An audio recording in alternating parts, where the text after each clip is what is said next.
Counting down, counting up, flourishing. That's the subject of today's ACTEC Trust and Estate Talk.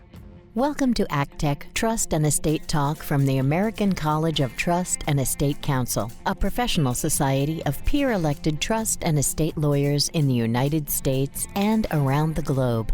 This series offers professionals best practice advice, insights, and commentary on subjects that affect our profession and clients. And now, our ACTEC Fellow host with today's topic. This is Susan Snyder, ACTEC Fellow from Chicago. Welcome to a special lecture featuring ACTEC Fellow and past President Steve Akers of Dallas, Texas. One of the privileges of being ACTEC President is selecting the lecturer for the annual Joseph Trackman Memorial Lecture. I chose Steve Akers to deliver this Trackman Lecture earlier this year during ACTEC's annual meeting. We have broken his 90-minute lecture, Counting Down, Counting Up, Flourishing, into 3 episodes. Today, Steve shares his remaining key concepts of the intersection of positive psychology and estate planning. Number 4, savor the moment. As we are counting down, make the most of each moment. Really savor and experience each moment. Favor experiences over things. Use the 5 senses. Savor the moment on this property, walking around. It is everywhere you look is absolutely beautiful. Savor the moment. A recent book, The Ruthless Elimination of Hurry. What a brilliant way to describe this of savoring the moment. Kind of a flip side of this. A corollary is sleep and savoring. We can also take times during the day to rest our brains, allowing creativity to come in.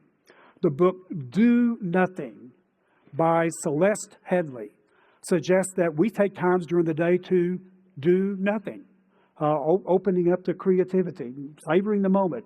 She points out that some of the most successful people in the world work maybe 4 hours a day. Charles Dickens, Charles Darwin, Thomas Jefferson. During those times, the mind can wander and be creative, come up with new ideas. Savor the moment. Annette Baslow Finger, as a baby, survived the Holocaust. That's her picture on the book The Hidden Children, about 23 children who survived the Holocaust. As she was older, she asked her family members or grandchildren what they would like of her possessions. One of her grandsons said to her, "I would like you to give me a moral legacy." And she wrote this just beautiful 8-piece moral legacy. One of them dealt with this issue. She speaks of putting moments in a memory bottle. I tend to store simple moments. A grandchild runs into my arms as happy to see me as that sweetheart. They are simple moments, but moments that bring total happiness. I make sure to preserve them by putting them in my memory bottle so I can relive them whenever I feel the need. What a wonderful picture. The Spanish saint, Jose Maria Escriva, who was known for his teachings about the sanctification of ordinary life, put it this way: God waits for us every day in the laboratory, in the operating theater, in the army barracks, in the university chair, in the factory, in the workshop, in the fields, in the home, in the immense panorama of life. Understand this well. There is something holy, something divine, even in the most ordinary situations, and it's up to each one of you to discover it. Being present in the moment, meaning in the moment. Number 5, gratitude. This goes back to that P of a positive emotion, the PERMA. Part of that is gratitude. That kind of ties to present in the moment. Throughout the day, have gratitude, an attitude of gratitude throughout the day. Seligman tells of the stories, and I think Laurie Santos told us of these stories as well, of people writing letters of gratitude and having just a profound impact on the person writing the letter as well as the person receiving it. Neurological studies have shown that things go on in the brain associated with times of gratitude. Again, science behind all of this. Well, those are 5 principles tied pretty directly to the PERMA sort of concepts. I want to talk about some other things now and just suggest and throw out some kind of hard knocks life lessons. Number 6, this is really a corollary of gratitude, and that is kind of the flip side of that is forgiveness. One exercise that the positive psychologists would use as a very powerful tool of dealing with anger is forgiveness. A very successful, it had a lot of patents, older inventor wrote down just some simple items of things that he had found helpful in life, really fun and meaningful list. Let me read a couple of them. Number 8 was, I could never give up Cuban cigars and booze. If a doctor tells you to stop doing things you love, find a new doctor. I like that one. Number 9, don't carry a grudge. There are people who are still hung up over something that happened in 1964. Let it go. Annette Baslow Finger, again, one of her 8 items in her moral legacy was including this item. The anger and resentment I retain in my body and my memory do not harm the person that inspired these feelings, but they're really bad for me. Maybe I can learn to ask myself, honestly, 10 years from now, what importance will this have? In the meantime, I am poisoning this moment for sure. It will not change the situation. I need to let it go. I need to allow myself time to get totally angry and frustrated and then prompt myself to move on and forget about it. Forgiveness. Number 7, back in that Army study that Seligman developed with the Army, in one of the early sessions, there was a group of about 100 people were in the group. There were special forces soldiers, intelligence officers, psychologists. There was even a smattering of generals in the room. The instructor asked the audience, there were paper provided for them at their places and pencil, said, take out the paper, you have 2 minutes, in 25 words or less, write down your philosophy of life. The room sat dumbfounded.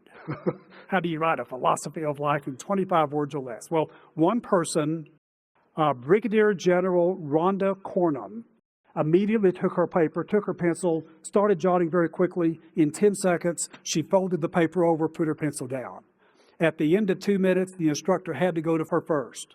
General Cornum, what was on your list, your philosophy of life? This is what she wrote on her list. Prioritize. A, B, C, discard C. we should put that in our desk every day. Sarah Johnson at Heckling this year, she spoke about the difficulty and limitations of how many projects we can take during the year, and she came out with this gem. I have found that the more I say no, the more desirable I become. Prioritizing.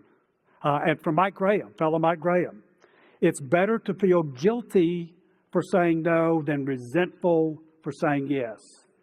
Mike, so much wisdom in that. And a corollary to prioritization is procrastination. I've discovered Zits, just a wonderful cartoon strip about teenagers. I've discovered that there's actually less pressure when I don't put assignments off until the last minute. And Mom, imagine that. This is one of those hard knocks lessons we've all learned the hard ways. We could avoid so much anxiety if we would just start attacking that project. We learn to do the dreaded task first, at least get started on it. It brings such a huge sense of freedom.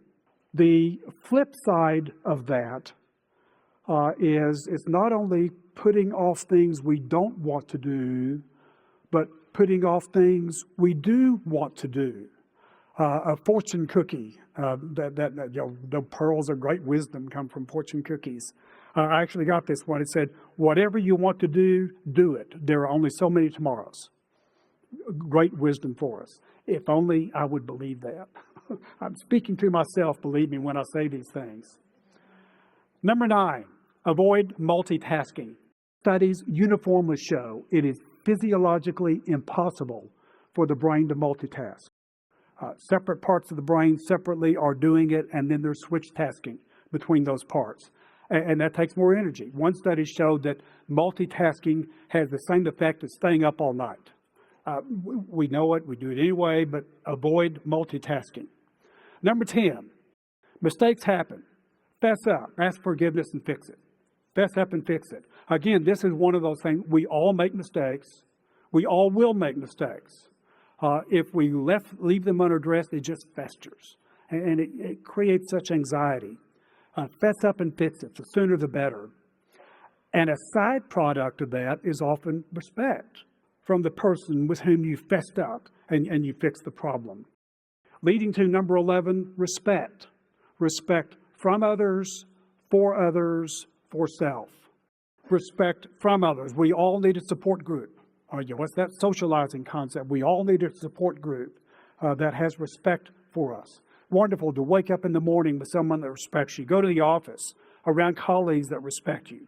Life could be miserable without that. Respect for others.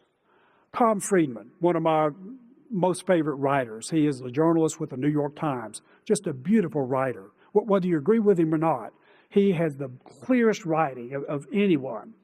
He says he's found it amazing who would talk with him and let him write about them, as long as they think that he respects them. And the way they perceive respect is first and foremost, if you listened. Not just waiting for them to stop talking, deep listening. Respect for others and self-respect. Self-esteem, important for well-being. Let me draw a distinction. There's self-esteem, self-respect as well. And there's just some differences. Self-esteem takes some sort of external validation. Self-respect is internal. It is how we treat and value ourselves, that we feel that we deserve to be treated with dignity and respect. Number 12, part of living life abundantly is to take a risk. Sometimes we've got to take a risk. Walt Disney said, when he would take an idea to his creative team, if he didn't get pushed back, he would set it aside. He knew he wasn't thinking boldly enough. Take a risk. Think big. Whether it's eating broccoli, Sawyer and Charlie, whether it's riding the Texas Giant roller coaster, whether it's getting a track conduction. Sometimes we've got to do the thing that terrifies you. Take a risk.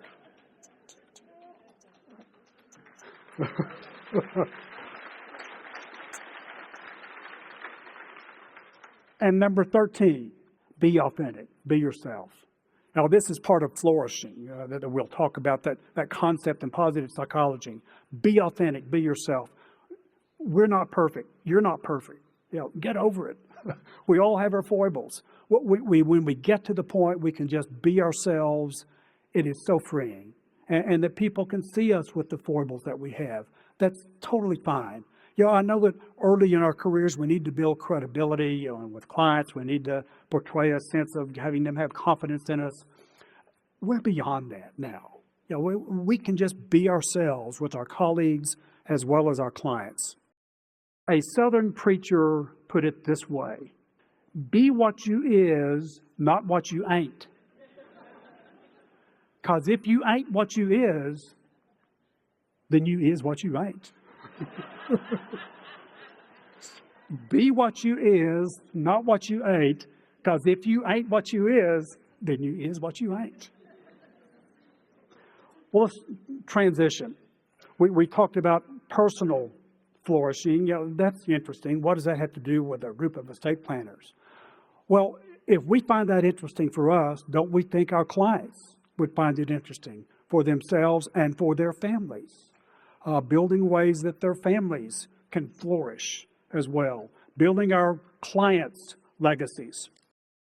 We constantly hear that wealth can ruin their lives and concern about that. An approach about that is to try then to attempt to design the estate planning in a way that would have a positive influence rather than a negative influence.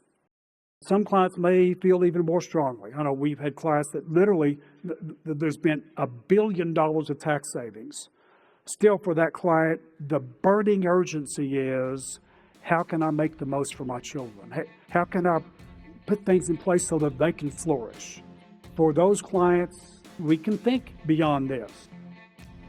This concludes part 3 of our special 2025 Joseph Trackman Memorial Lecture Series, Counting Down, Counting Up, Flourishing. Please join us for the final episode where Steve offers more recommendations and planning considerations that will drop next week. Thank you for listening to this episode of ACTEC Trust and Estate Talk, the podcast series about wealth planning matters from the American College of Trust and Estate Counsel. To find an ACTEC lawyer near you, visit actec.org. Please subscribe to this series and leave us a rating or a review.